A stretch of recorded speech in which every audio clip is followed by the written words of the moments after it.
Hi everyone, Comic Reviewer here, and this time reviewing on Avatar 2009 film review. Now, as you know, Avatar was a film that was written and directed by James Cameron that started development in 1994 and was planned for a release in 1999, but according to James Cameron, said that the necessary technology wasn't available at the time, but in 2009 we've eventually got Avatar.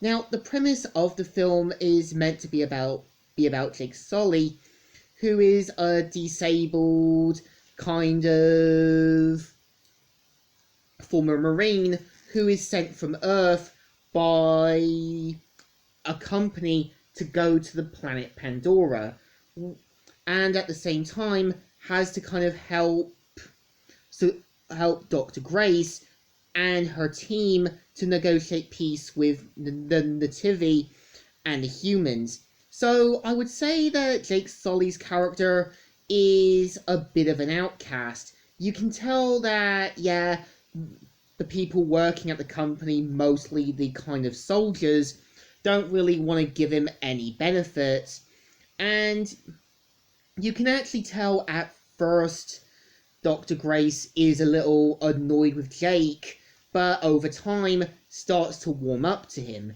And when you've got the other team members, like Norm, who is kind of like the nerdy guy, but, you know, is just thrown in to kind of be an extra character.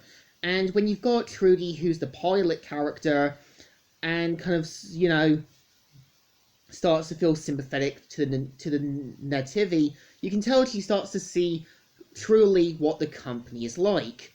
So at the same time, not only does Jake Sully join the Avatar program and eventually become one, he also learns about the culture from Neytiri, who is played by Zoe Saldana. And Neytiri's character is meant to kind of show Jake what the world of Pandora is, and when you look at it, it's an amazing kind of world. It's like something brought to life from a professional 3D artist. And at the same time, Jake is kind of quickly talked with and kind of manipulated by Colonel Miles Quaritch, played by Stephen Lang. I think what makes Quaritch an interesting character, he's kind of like Rourke from the Disney film Atlantis. He tries to act nice to Jake as he knows he has what he wants, and pretty much he wants the unobtainium as well as an excuse to shoot things. And keep in mind the unobtainium is supposed to power things, and keep in mind the point of them having it now was meant to power up certain things due to a severe energy crisis. And keep in mind that Earth had depleted its resources in the year 2154. And when you've kind of got the character Parker, who's played basically by Donnie from Ted 1 and 2, you can tell that he does show some signs of regret. And even in the deleted scenes, they do try to humanize Parker by showing him not to be completely evil, but just doing what he's told.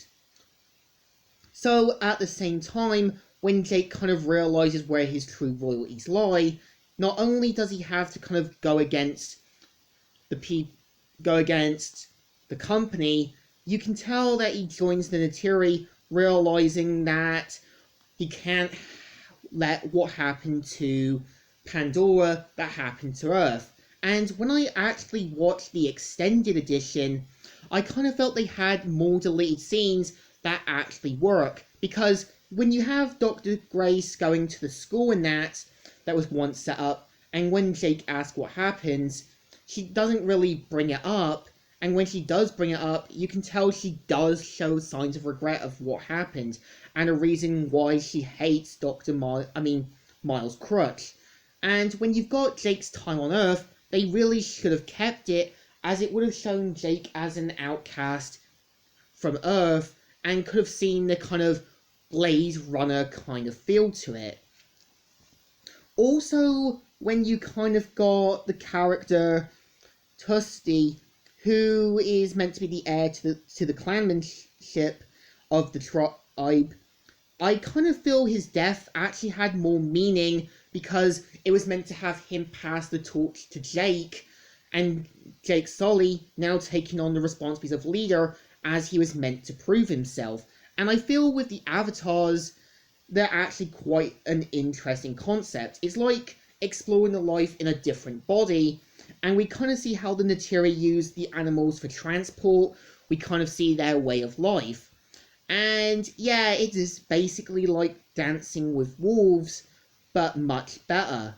And what's interesting, there was even a game for it on the PS3, Xbox 360, and PSP.